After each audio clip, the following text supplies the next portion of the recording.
Hi, welcome to my channel. I'm Amy. Thanks for being here. It is November 17th and there's a Christmas tree behind me. And that Christmas tree is in my craft room, which has never happened before. I was never going to be a two Christmas tree person. I don't really know how this happened, to be honest. Well, I do. Here's my rationale for having a second Christmas tree. First of all, we live in a 2-bedroom apartment. We really don't have that much space. And we do have a nice Christmas tree out in the living area. However, I have a lot of ornaments that I've been collecting for years. They're beautiful, vintage, vintage looking. These are vintage, but some are just vintage looking. But I have a lot of pinks and fun bottle brush trees, glass ornaments, nutcrackers, all the things that are bright and fun, and they don't fit my living room decor. So it feels just wrong to leave them in a closet when I could be displaying them in my craft area, because as you can see, I embrace more of the bright, clear pinks and turquoises in my craft area. Side note, this craft area is also my husband's office. So many thanks to my husband for permitting this madness to continue.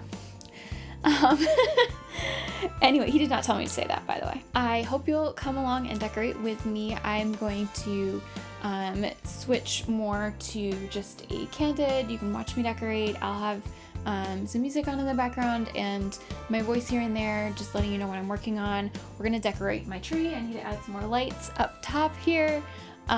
We're going to hang some pom-poms. I crafted these a couple of years ago for a different project, and I really want to finally hang them. So I'm gonna string these and hang them on the windows behind the tree, then find a place for some of my colorful bottle brush trees and see what other mischief I can get into here in the craft room.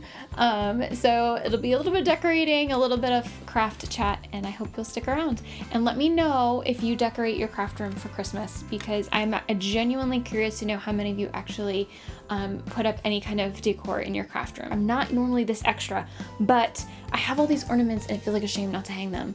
So here we are. Okay, so the first thing I did was hang this white bead garland thing.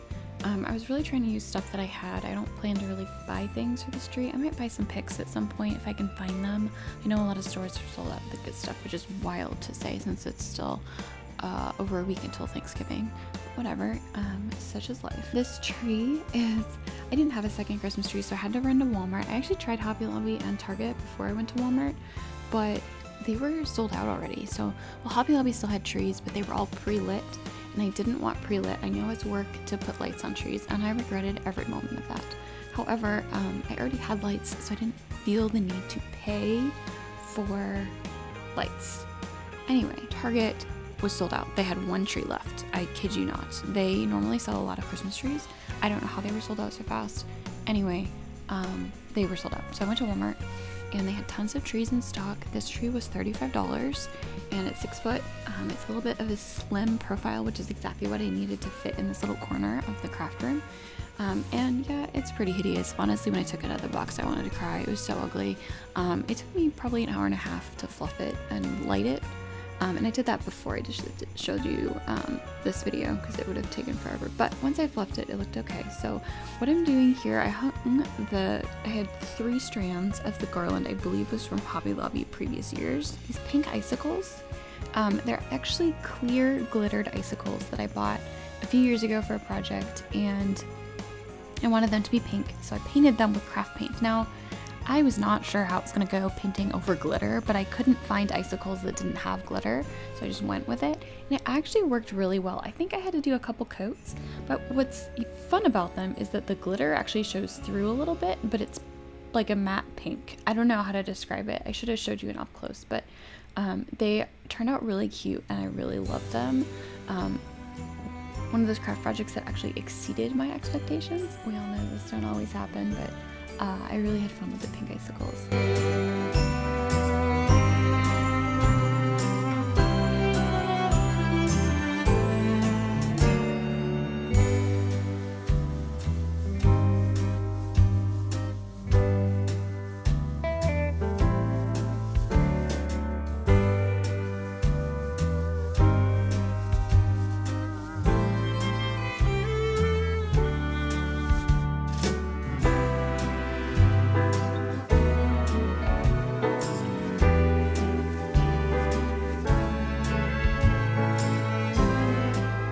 So those like yellow gold ones, they are from Bronner's Christmas Wonderland in Frankenmuth, Michigan. It's really hard to find Christmas ornaments in the middle of the year, and for the project I mentioned, I was mocking this up in August, so it was really hard to find ornaments. And Bronner's Christmas Wonderland is one of the few retailers that sells Christmas stuff year-round.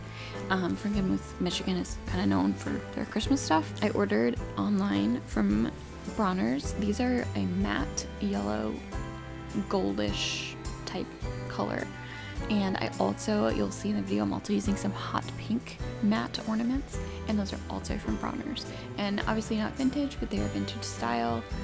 I think they're really fun, and they go so well with my vintage ornaments. So I really enjoyed pulling those out again. I actually have more of them. I have 2 boxes of each, and I think I only used 1 box of each. I'm not really doing the back of the tree. Nobody's going to see it. So let's switch from over to our pom-pom project. We'll come back to the tree later. These are pom-poms again that I made for that previous project. It was quite a labor of love, so I'm thrilled to be using these again. And what I'm using for a needle here to thread them is just a piece of ornament wire that I kind of made into a needle, and I'm just shoving the yarn through with that, and it works fine. These are just multicolored pom-poms. Again, such a labor of love. They took forever, and I'm just stringing them on yarn. Simple as can be. I wanted to show you, this is a cat groomer, and this is my secret for fluffy pom-poms. It's not my secret, I found it on the internet. But if you just brush the pom-pom back and forth, most of these have already been brushed, but if you just use the cheap yarn and use that little tool, just a cat groomer, get it in the pet section, Target, and it will help make your pom-poms fluffier and fuller, especially if you're just using like the cheap yarn.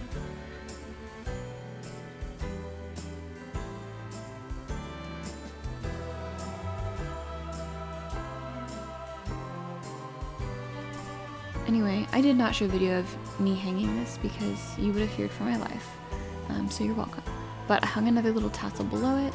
Let's move on to the little shelves. This is the shelf, the 2 shelves above my workspace, and I actually took down the a couple of the bins that I had up there. I noticed that there were a couple of bins full of things that I probably won't need for a while, so I put them on a shelf somewhere else and decided to make room for a little vignette. I have a lot of bush trees, a few nutcrackers, and some miniature ornaments that I wanted to showcase.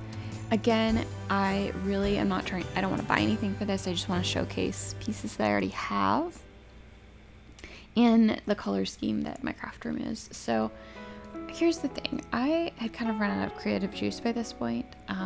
Regardless of where it is in the video, it was actually the last thing I did, and I just really was struggling with the styling of it. You really want, when you're styling a shelf, you really want some height variation, texture variation, and because I had so many trees, a lot of whom were the same height, I really didn't have a good way to do that. So I had to do some problem solving here, and I kind of did it off camera. I apologize. I'm still getting used to like setting up the right camera angle, and then doing something. I had this little dish, and I decided to take off the lid. This is something I got in an antique store years ago, and do like a little mini vignette up higher, and that was a good way to add some layer to the styling. Again, I'm not super happy with how it turned out as a whole, so I'll probably go back and revisit it, and I might do a part 2, I might not, but I'm definitely gonna revisit this styling when I have more creative energy. But I did like how this little vignette turned out. It turned out really cute. Also, I realized that using that polyfill for snow was so obnoxious because those trees are so lightweight that they just kind of bounce around in the polyfill. That was kind of making me angry, actually.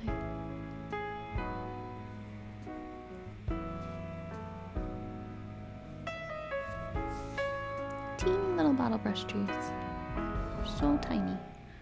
And then I slipped that to the back to add some height. I think I may try to find some like fabric or towels to kind of, I don't know, something to put behind. Let me know if you have any ideas or what I should have done different. I'll show you, I know this is kind of a weird corner angle, but I'll show you a straight on angle at the end when I finish styling it.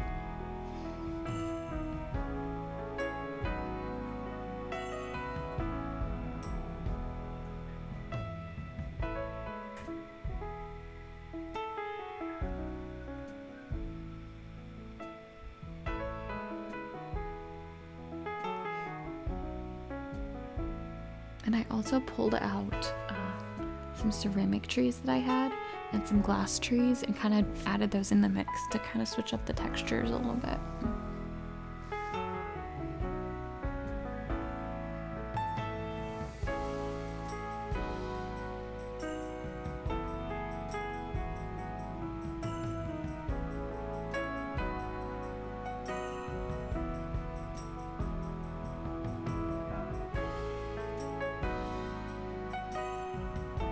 I was so annoyed by this point. I was trying to get that little nutcracker to sit. It's a candle holder, and it was literally putting a square peg in a round hole. But I got it eventually, so it's okay.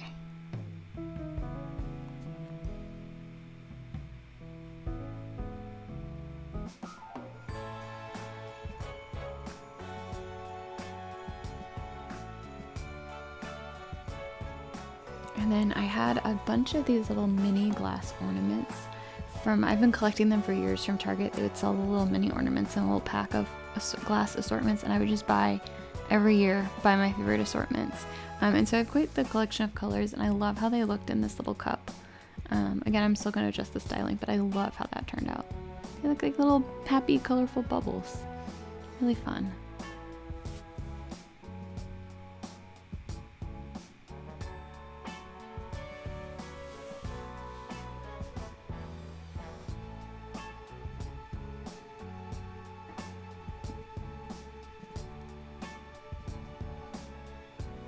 And then to the left, there's this blank wall. And now that I'm sitting here thinking about it, I might have to like lean some art or hang some art on that blank wall to the left. I think that would be cute.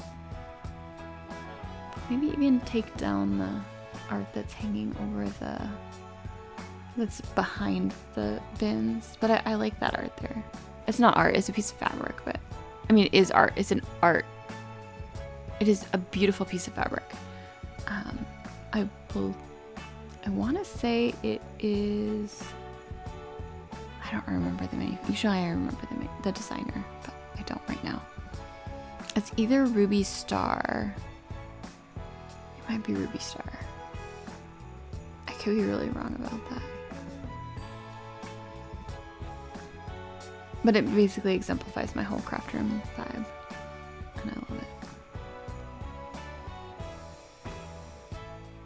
In just a sec, yeah, here's the look. A tree, and I'm adding all the pink ornaments.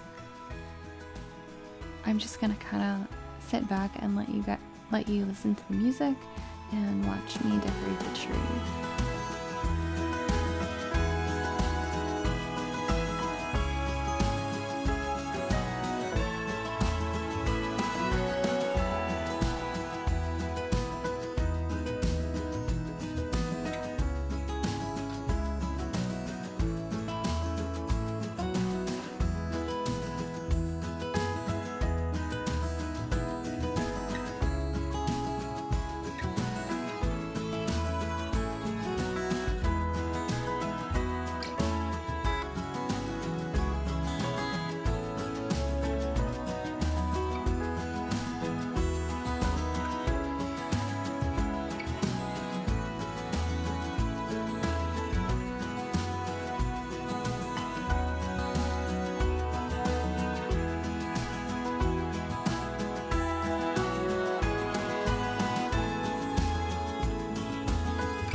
next thing I wanted to do was add some ribbon. I have a lot of ribbon, some of which I purchased recently.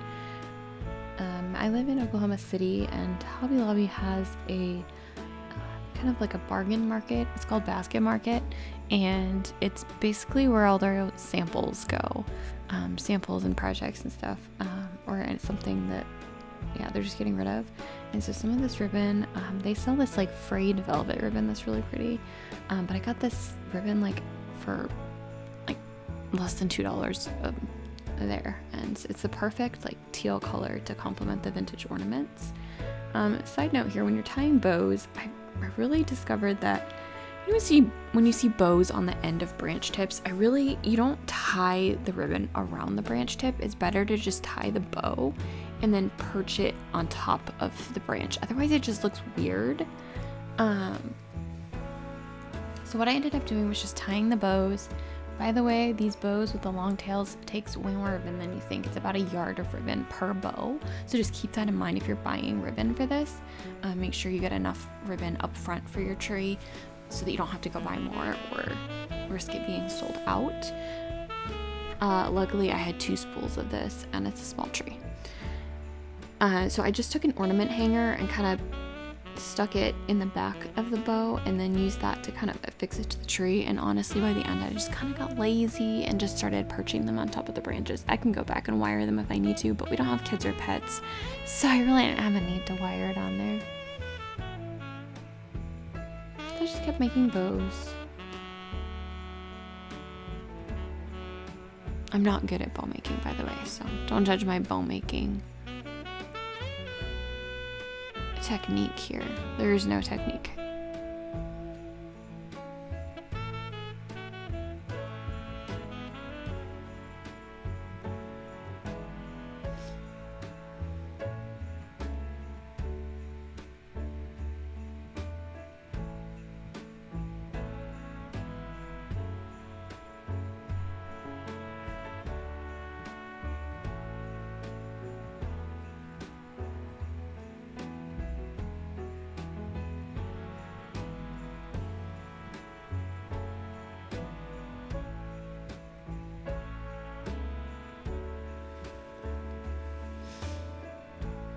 So next I tried some light pink, and then I realized I just really didn't like it. So I'm gonna try some things here. You're gonna see me try some things.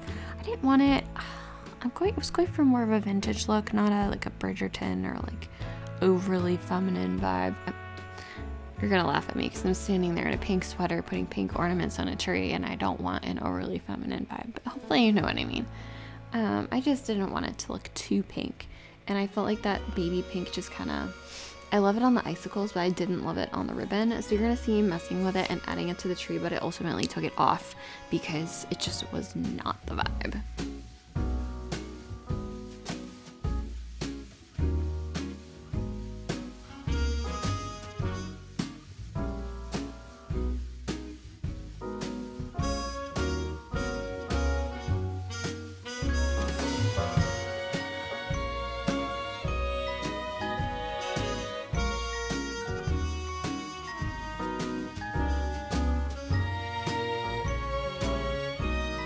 So after the light pink didn't work out, what I ended up doing, I had some kind of mulberry-ish, like berry colored ribbon.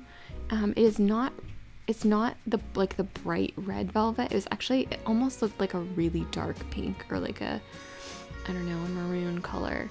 And I thought that went really well because it actually felt like just a darker tone of the pink ornaments. So I hung it on the tree, stepped back, took a look, decided I really liked it. I went ahead and started cutting that, and I actually really liked how that ended up. It looked, it added some dimension and some tone variation, and I really liked that. So tell me if you love or hate it, but I personally really liked it. And that's me just holding up some red ribbon to show you that it's not like a bright red, it's more of a berry tone. Really pretty. I'm glad I grabbed that. That ribbon is velvet ribbon from Hobby Lobby as well, not the frayed stuff, but just regular velvet ribbon. One thing about Hobby Lobby is their best velvet ribbon is sold in their holiday collections, not in their ribbon section. So it is an eternal source of bitterness for me, because they have this gorgeous like sage green, dusty blue, and orange, like rusty velvet ribbon that they only sell during the fall, and you have to go at the beginning of the fall season, otherwise it sells out. I did not get any this year, and I'm sad about it. And it's just really great to use for like wrapping or craft projects throughout the year, especially if you have a certain color scheme that you decorate within. And then a lot of their like red tones and like a blush pink, they only sell at Christmas, so you have to get it at Christmas. So I do have the blush pink and a couple tones of red, and I actually found a ton of red, like regular red velvet ribbon when I was pulling out my bins for Christmas. So I do have a lot of the red, but I'm bummed that I didn't get the fall colors. We'll see. I think I'm trying to remember if they have a spring. I didn't pay attention in the spring, but I believe they have additional velvet ribbon colors in the spring. And when I say spring, I mean they're putting those out in January, February. So be on the lookout early for those, because they do sell out and they do not restock towards the end of the season. And by end of the season, I mean like the beginning of normal people's seasons. And at the end of the video, I'll show you some close-ups, because I know you can't really see the texture of the ribbon or what the ornaments look like, and there's some really pretty ones on there that I want you to see. So I will show you some close-ups towards the end of the video, so that you can see how beautiful they are. And you're gonna tell me about your Christmas tree, whether it's in your craft room or not. Tell me what you do for Christmas.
Trying to figure out what to do with the top, and I finally settled on this ribbon. It is a pink ribbon with like a lace overlay. I did not buy that this year. That was different. I had that, and I just didn't know what to do with it. So I kind of just made it into like a bigger bow. I might go back and make the bow bigger. Also, again, I am not a bow maker. I just kind of made some loops and like wrapped some ribbon around and did a weird little knot. I don't know how to make bows. Not something that I've taken. I don't have the patience for that project, but I just kind of made like a topper. I thought maybe it would be too feminine. Again, I wasn't going for that, but I actually like how it turned out, because I don't have a tree topper for this tree. Ta-da! Yeah, I like that. It's nice. And I'm going to zoom out and show you the craft room in all its chaos, because you should see the chaos that, yeah, such a mess. But it's cheerful and Christmassy, and I love it. And then here are the close-ups of the ornaments. Thank you so much for watching this video. Feel free to comment about your Christmas traditions or what you're doing in your craft room. Please subscribe. I've got a couple more really fun videos coming out before the end of the year that I can't wait to share with you. So please subscribe and like this video if you enjoyed it.